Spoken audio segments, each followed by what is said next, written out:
Assalamualaikum warahmatullahi wabarakatuh. Salam sejahtera, salam sehat untuk kita semua. Bagaimana kabar teman-teman? Semoga baik-baik saja. Salam buat seluruh keluarga teman-teman. Dimanapun teman-teman berada, selamat beraktivitas. Ya, dan tetap semangat.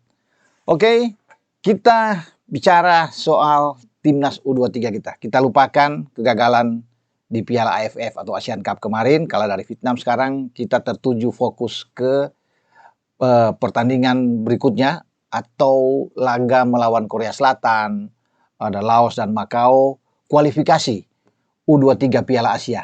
Kita sebagai tuan rumah berlangsung di Stadion Gelora Delta Sidoarjo di Jawa Timur.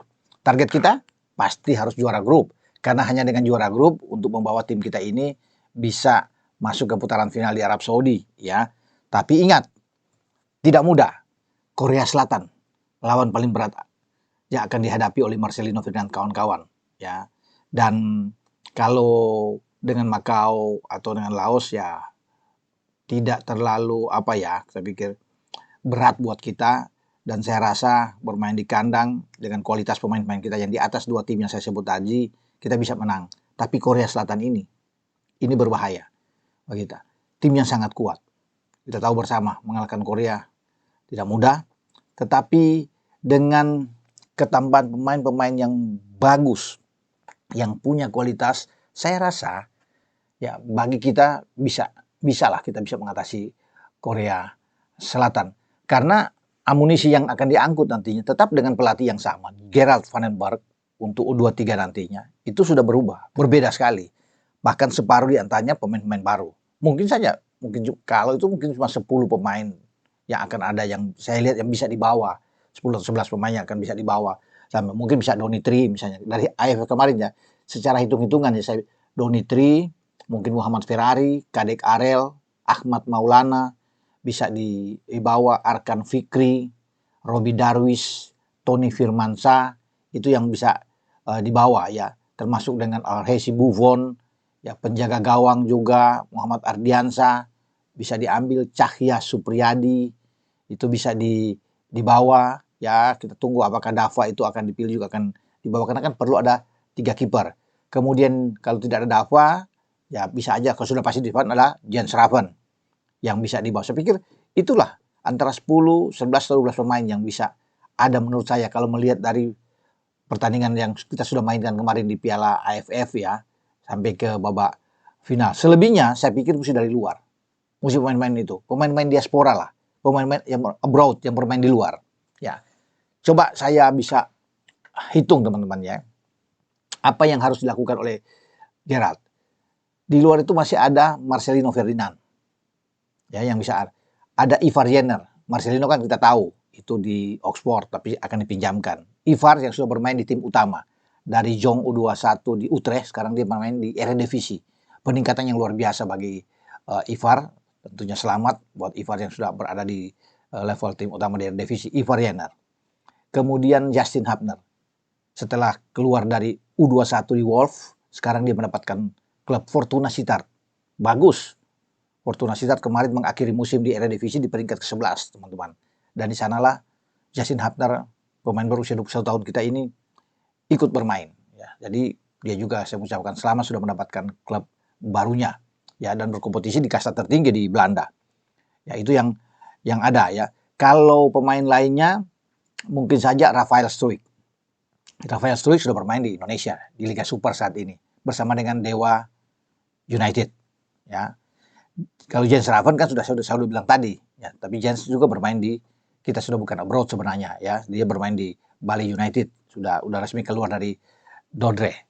Nah, kemudian kita bisa melihat ada lagi pemain, 2 di belakang, ada Tim Heybens. Ya, Tim Heybens, kemudian juga ada Dion Marks.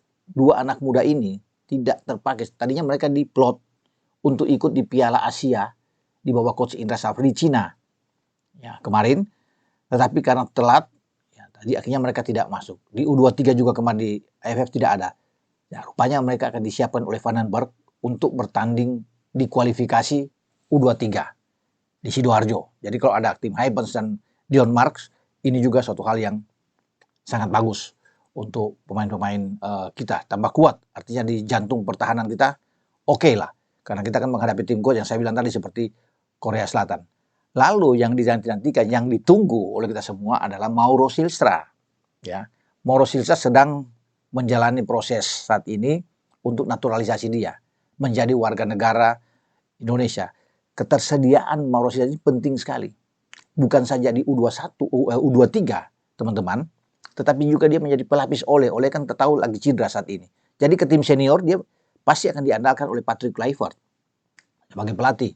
Ya, ini pemain nomor 9 murni ya, bersama dia dari FC Volendam. Bermain juga di kasta tertinggi di Eredivisie. Setelah dia dari U21 ya mencetak 17 gol kemarin di U21, sekarang dia promosi. Bagus buat kita. Ya, ada pemain-pemain yang bermain di kasta tertinggi seperti Mauro Silstra juga.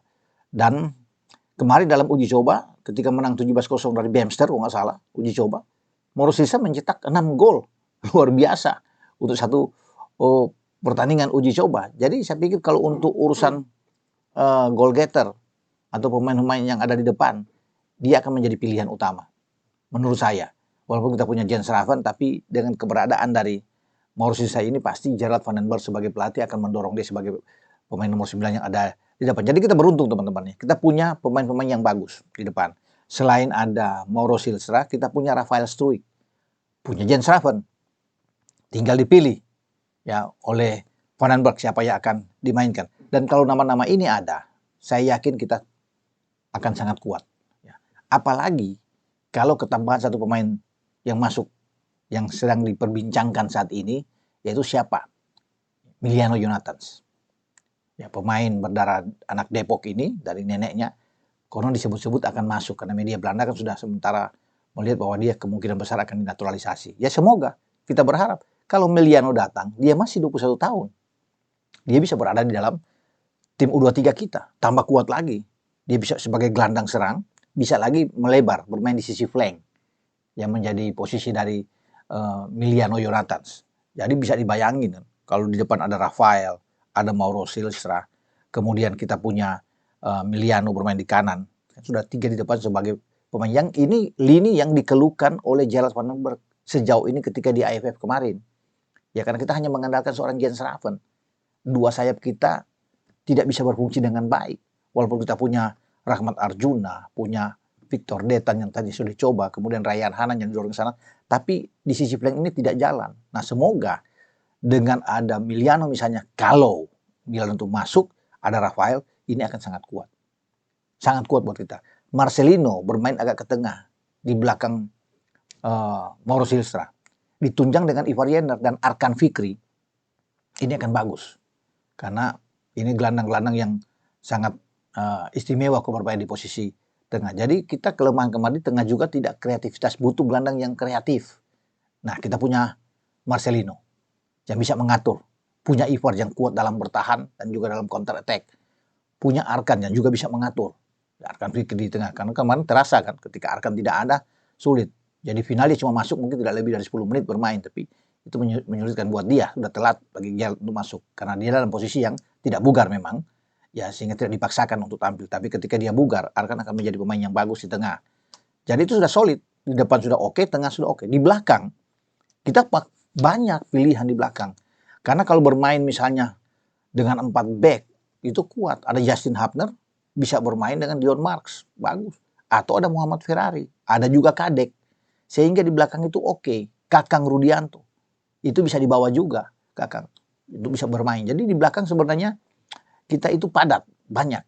Kalau bermain ke sayap, ya tim Havens bisa bermain dari sisi flank juga. Ada Donny Tree yang bisa bermain dari situ. Jadi bagus. Di kanan, ya kita masih punya Buffon, punya Ahmad Maulana. Banyaklah. Kakang juga bisa bergeser ke kanan. Jadi opsi-opsi yang akan diambil oleh Gerard van den Berg itu banyak, teman-teman. Jadi kita punya tim yang oke. Karena kalau di Piala Asia U23 kita kan target kita bisa harus lolos, harus punya pemain-pemain yang bagus. Nah, Gerard van den Berg itu sudah mengatakan, dia lagi butuh 2-3 pemain tambahan lagi. Pemain yang bermain di luar abroad. Kalau ini terwujud dalam waktu dekat, ini bagus. Tapi kan kita sedang berpacu dengan waktu 1 bulan. Menjadi tanda tanya juga. Apakah iya kalau dapat 2 pemain? Nah kita mendoakan aja. Semoga. Tapi kalaupun itu tidak dengan materi pemain seperti tadi, Itu bagus yang saya sebut tadi. Apalagi kalau ada ketambahan dengan misalnya 2 saja masuk untuk gelandang sama yang ada di depan. Kita bisa mengatasi Korea Selatan. Bermain di kandang dengan pemain-pemain yang berkualitas, saya rasa cukup buat kita, ya. Dan ini bisa berbicara akan sama seperti ketika STY membawa tim ini U23 kita di Qatar kemarin, dan kita bisa lolos sampai ke semifinal sebelum kalah dari Uzbek, dan peringkat 3-4 kita kalah dari Irak. Kita menuju ke Paris kan kita kalah dari Gini juga untuk merebut tiket salah satu ke Olimpiade. Semoga kali ini kita bisa mendapatkan hasil yang bagus, mengulangi apa yang dilakukan juga STY kemarin untuk membawa tim ini lolos ke babak semifinal, ya. Tapi memang perlu proses ke depannya. Perjuangan yang berat juga. Tapi yang harus kita fokus adalah pertandingan di grup H ini, di mana ada Korea di sana, kemudian ada Laos dan Makau. Kita harus juara grup, dan itu menjadi target utama bagi timnas U23 kita. Semoga. Dengan saya Bung Ropan,